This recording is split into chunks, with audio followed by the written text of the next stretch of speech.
आज श्री धन गुरु श्री गुरु ग्रंथ साहब जी के चरणों में दुनिया के कोने कोने से आई हुई सारी सात संगत को मेरा प्रणाम, मेरा नमन। आप सब लोगों को मेरा नमस्कार। वाहिगुरु जी का खालसा, वाहिगुरु जी की फतेह। मैं पिछले 3 दिन से यहाँ पे आया हूँ। मेरी पत्नी सुनीता केजरीवाल भी मेरे साथ आई हैं और ये पवित्र शहर श्री आनंदपुर साहब, यहाँ पे एक अलौकिक शक्ति का अनुभव होता है। इसके कण कण में, इसकी हवा में शहादत और अलौकिक शक्ति का अनुभव होता है। परसों हम लोगों ने सर्वधर्म सभा उसमें शामिल हुए, शिरकत की।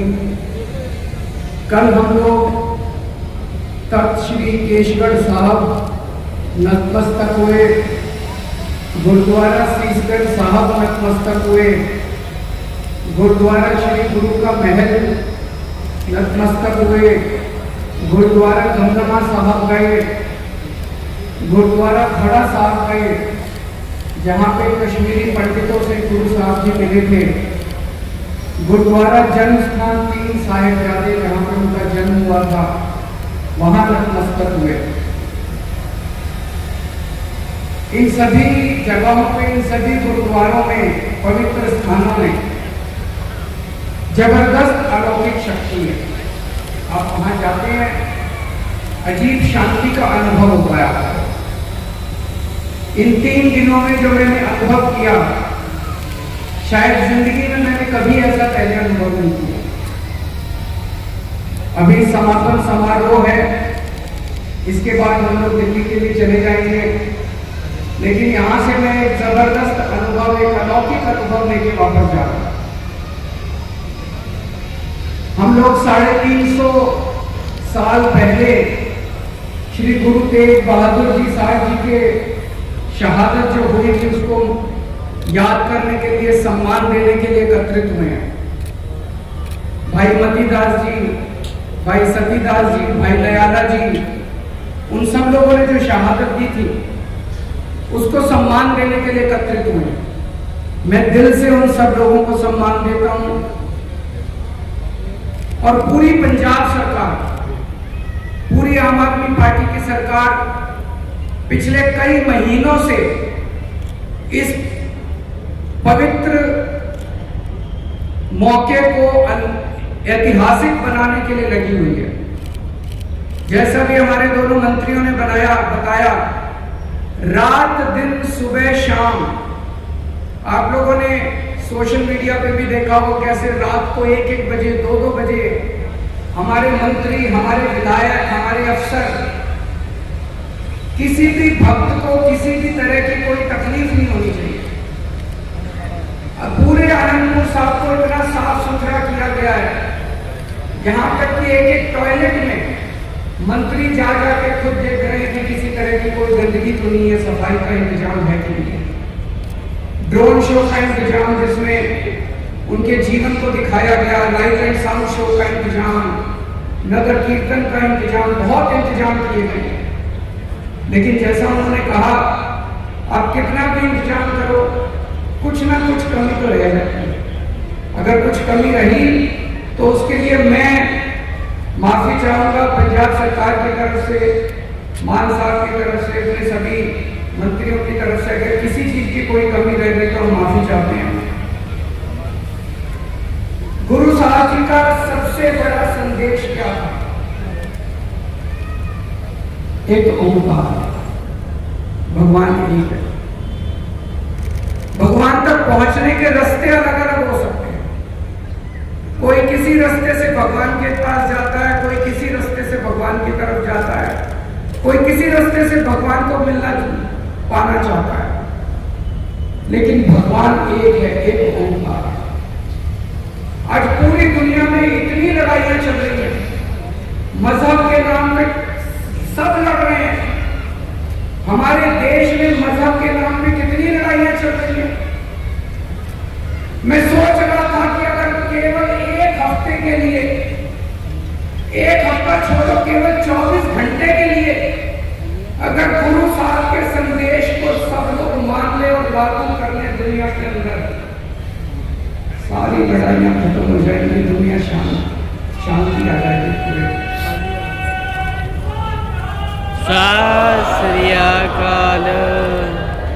पूरी दुनिया में शांति आ जाएगी अगर एक इस वाक्य को, एक ओंकार।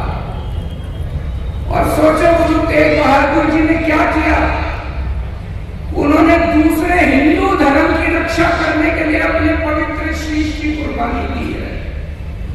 अगर इसको हम सब लोग धारण कर लें, एक ओंकार, और दूसरी बात कि दूसरे धर्म की रक्षा के लिए अपना सर्वस्व कुर्बान करना है, पूरी दुनिया के अंदर की सारी लड़ाइयां खत्म हो जाएंगी, सब शांति हो जाएगी, चारों तरफ शांति। आज हमारे देश के अंदर कोई इस धर्म का उस धर्म से लड़ रहा है, उस धर्म का इस धर्म से लड़ रहा है।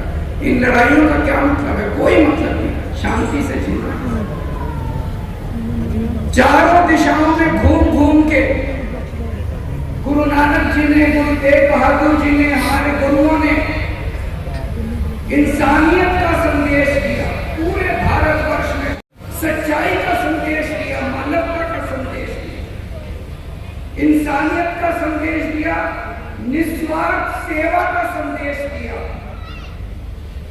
उन्होंने कहा, नाम जपो, कीरत करो, वंड छको।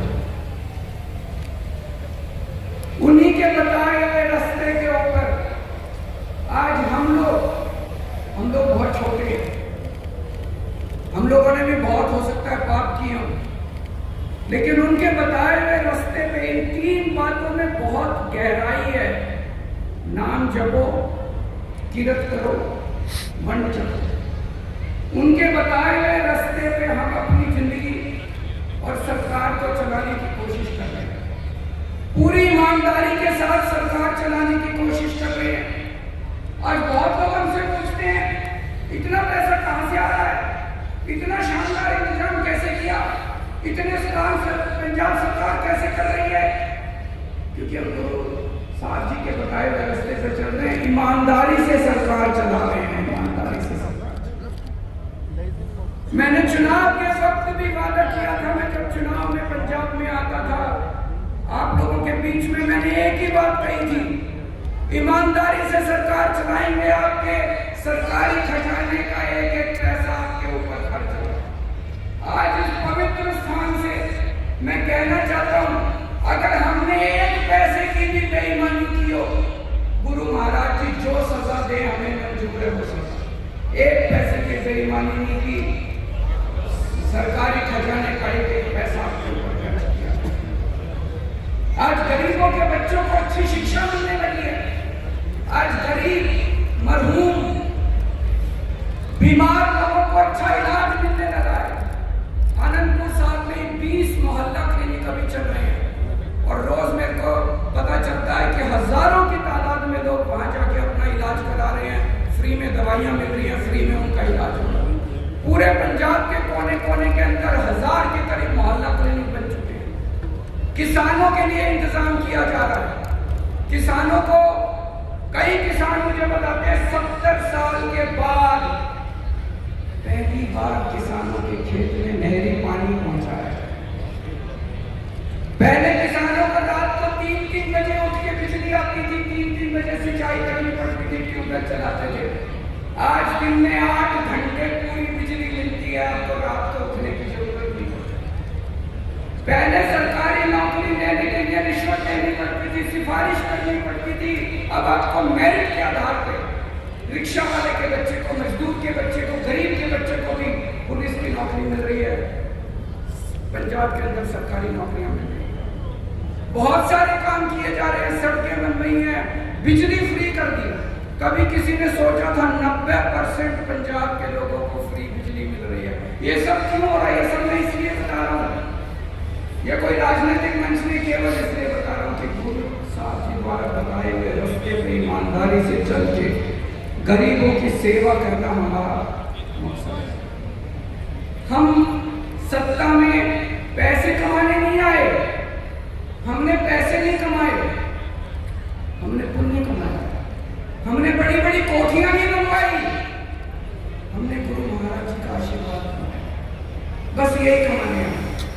हमारे लिए सत्ता सेवा का साधन है। हम सत्ता में आए हैं सेवा करने के लिए, और गुरु महाराज जी के हम बहुत बहुत शुक्रगुजार हैं कि हमें निमित्त बना के हमारे जरिए ये सेवा करने का मौका मिला। आज हमें बेहद खुशी है कि ये 350वां दिहाड़ा हमारी सरकार के दौरान हुआ और हमें ये आयोजन करने का मौका मिला। इसके लिए मैं बहुत बहुत शुक्रगुजार हूँ गुरु जी महाराज।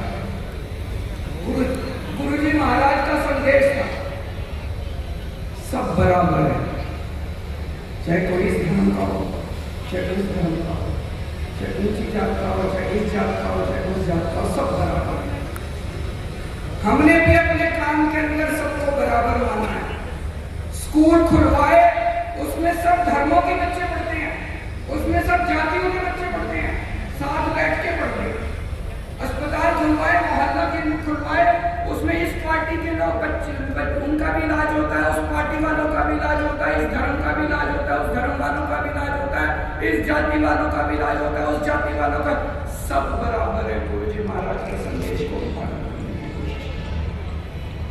मुझे बेहद खुशी है। कल पंजाब सरकार का ऐतिहासिक विधानसभा सत्र हुआ। इसके लिए मैं मान साहब को बहुत बहुत बधाई देना चाहता हूँ कि कल उन्होंने पंजाब सरकार के स्पेशल विधानसभा सत्र में, जो पूरी दुनिया में करोड़ों करोड़ों लोगों की मांग थी कि अमृतसर ओल्ड सिटी, तलवंडी साहब और आनंदपुर साहब को पवित्र स्थान का दर्जा दिया जाए, वो कल विधानसभा सत्र ने पास किया, मंजूरी दी और करोड़ों करोड़ों लोगों की भावनाओं का सम्मान किया गया। और केवल यह ऐलान नहीं किया गया, एक तरफ जहां यहाँ पे मीट, गुटखा, तंबाकू, शराब, इसके बेचने पे पाबंदी होगी, दूसरी तरफ इन 3 शहरों का जबरदस्त विकास किया जाएगा, सफाई की जाएगी और इनको बहुत बड़े स्तर के ऊपर इनका विकास किया जाएगा। आज इस मौके पर मैं मान साहब से विचार करने के लिए गुजारिश करूंगा कि गुरु तेग बहादुर साहब जी का आज हम शहादत, अगर आनंदपुर साहब में एक कोई world class institute, world class university उनके नाम पे अगर बनाने का ऐलान किया जाए तो मुझे लगता है कि उनकी शहादत को हम बहुत अच्छे से सम्मान दे पाएंगे। मैं मान साहब यहाँ बैठे हैं, सीएम साहब, उनसे दरखास्त करूँगा यहाँ से हम लोग वापस एक बहुत अलौकिक अनुभव, बहुत शांति महसूस करके वापस जा रहे हैं। मैं वाहिगुरु जी के चरणों में अपना नमन करता हूँ। बहुत दूर दूर से, बहुत अनेक जगहों से धर्मगुरु आए हैं सब लोग, इन सबके चरणों में मैं अपना नमन करता हूँ और सभी धर्मगुरुओं से प्रार्थना करता हूँ कि सबके लिए चढ़ती कर